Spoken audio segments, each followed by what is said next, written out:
9 अक्टूबर 2024 को पूरा हिंदुस्तान एक अजीब सी खामोशी से जागा। रतन टाटा, आधुनिक भारतीय उद्योग के निर्माता, अब हमारे बीच नहीं रहे। 86 साल की उम्र में उनका सफर समाप्त हो गया। यह खबर अप्रत्याशित नहीं थी, लेकिन फिर भी पूरे देश को गहरे दुख में डुबो दिया। वो सिर्फ एक व्यवसायी नहीं, एक संस्था थे। यह खबर आग की तरह फैली और पूरा देश गम के सागर में डूब गया। उनका जीवन अब इतिहास के पन्नों में हमेशा के लिए अंकित हो गया है। टाटा जी के जाने का गम तुरंत और अभूतपूर्व तरीके से उमड़ पड़ा। प्रधानमंत्री नरेंद्र मोदी ने भारी हृदय से रतन टाटा को एक सच्ची महान हस्ती बताया।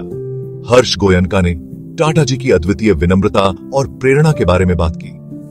सोशल मीडिया प्लेटफॉर्म श्रद्धांजलि स्थल में तब्दील हो गए। लाखों लोगों ने अपने दिल की बात कही, यादें और कृतज्ञता व्यक्त की। अंतरराष्ट्रीय समुदाय भी इस शोक में शामिल हुआ। विश्व नेताओं और वैश्विक आइकनों ने उन्हें श्रद्धांजलि अर्पित की।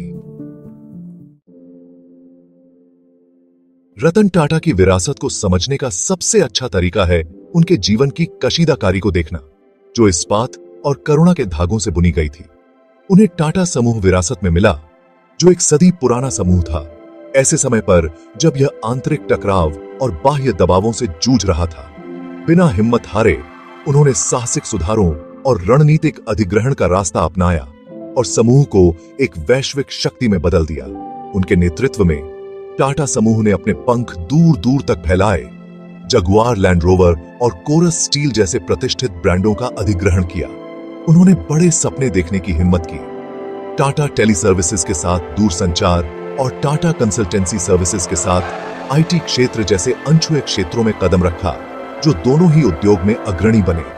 उनका मानना था कि व्यवसाय में लोगों के जीवन को बेहतर बनाने और समुदायों को सशक्त बनाने की ताकत होती है। रतन टाटा का नेतृत्व कॉर्पोरेट दुनिया की सीमाओं से पार था। वो एक आदर्श थे, लाखों लोगों के लिए एक रोल मॉडल थे, न केवल अपने व्यावसायिक कौशल के लिए बल्कि अपने अटूट नैतिक मूल्यों के लिए भी। वो ईमानदारी, पारदर्शिता और निष्पक्षता में विश्वास करते थे, ऐसे मूल्य जो उनके जीवन और काम के हर पहलू में दिखाई देते थे। उनके परोपकारी कार्य के सिद्ध हर प्रसिद्ध थे। उन्होंने अपने दिल के करीब के कारणों का समर्थन किया, शिक्षा, स्वास्थ्य सेवा, गरीबी उन्मूलन। उनके मार्गदर्शन में टाटा ट्रस्ट सामाजिक कल्याण का पर्याय बन गए, जो समाज के सबसे वंचित वर्गों तक पहुंचते हैं। जैसे ही देश रतन टाटा को अलविदा कहता है, वह एक गहरे दुख और हानि की भावना से जूझ रहा है। फिर भी इस दुख के बीच कृतज्ञता की भी एक गहरी भावना है। उनकी दूरदर्शिता के लिए कृतज्ञता, जिसने भारत के भाग्य को आकार दिया, उनकी करुणा के लिए, जिसने लाखों लोगों के जीवन को छुआ, और उनकी ईमानदारी के लिए, जिसने नैतिक नेतृत्व के लिए एक मानक स्थापित किया। उनकी विरासत सिर्फ उद्योग की ऊंची इमारतों तक ही सीमित नहीं है जिन्हें उन्होंने बनाया, बल्कि उन अनगिनत जीवनों में है जिन्हें उन्होंने छुआ, उन अवसरों को बनाया और उस आशा को जगाया।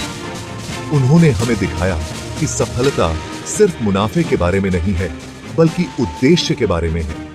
रतन टाटा भले ही चले गए हों, लेकिन उनकी आत्मा, उनके मूल्य, उनकी अदम्य इच्छा शक्ति आने वाली पीढ़ियों को प्रेरित करती रहेगी।